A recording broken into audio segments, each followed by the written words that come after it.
Kung mapresidente si Sara, presidente siya sa iyang kaugalingong kinabuhi. Presidente siya para sa iyarang kaugalingon.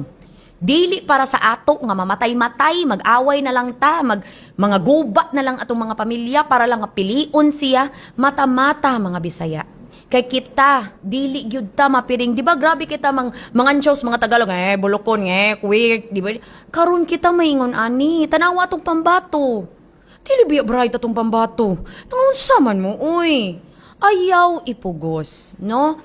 Please, I know ikasakit yun ninyo ng maprangkahan mo, pero mutuog yun gihapon ko nga ang mga Bisaya, kung hinay-hinayon og pagpasabot, hinay-hinayon og storya, panggaon, gugmaon, pasabton, dili insultuhon. Mo bitaw nang karon, di ba? Dili na kay kumangaway ninyo, bahalag suko kay mo nako. Dili na lang yung kumutong pangano. Ang kaugmaon sa Pilipinas naa sa atua nga magkahiusa tas mga Tagalog. Magkahiusa ta sa atuang nasod nga dili ta mag-away-away ngano. Kadiha manggod sa away-away, diha mabuhi si Sara Duterte.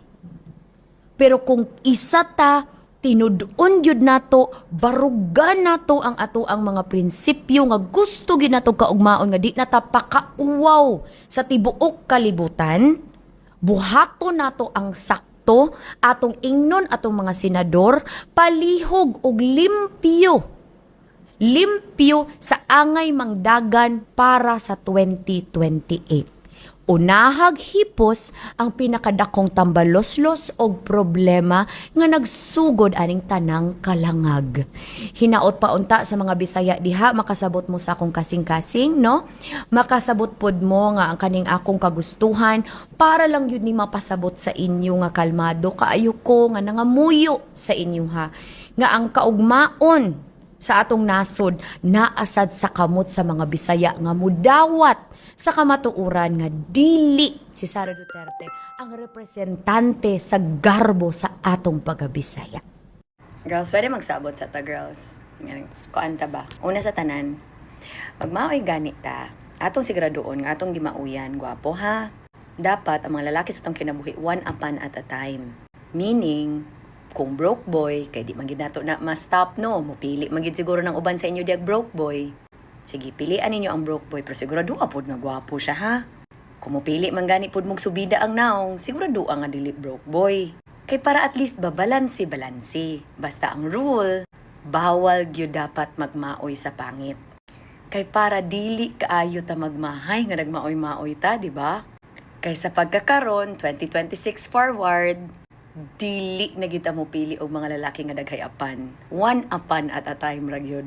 Kung mahimo gani walay apan, but again, perfect is boring. So make sure jud ha, ang mauyan, gwapo ra. Pinanggaan na lang ng pangit, oy lisod masad kung mo ni mauyan. Ingay! For as long as I can remember, I always teach accountability when it comes to parenthood. I always associate my messages for parents as something that is in line with accountability. Meaning, first, I always say if you don't have money, don't have kids. If you can't raise your kids right, don't have them either. Because nakahirapan yan, luluwal-luwal ka ng bata, di mo mapalaki ng maayos, tapos pag naging kriminal, hindi ka accountable. Ibiblame mo ang video games. Sino ba pumayag na maging exposed ang mga bata dyan? Sino ba ang pumayag na maging kriminal ang mga anak nila dahil hindi tinuruan ng maayos sa bahay? O dahil negligent kayo bilang mga magulang? Oo be, problema nyo yan, kasi anak nyo yan. Responsibilidad nyo yan. Hindi lang basta-basta ginawa, iniluwal yun na. Bye-bye, tutot. Ang hirap kasi niyan, ibiblame nyo ang video games. Pero kayo tong mga mali. Negligent parents are the bigger problem. Yung school system, iba pa yan.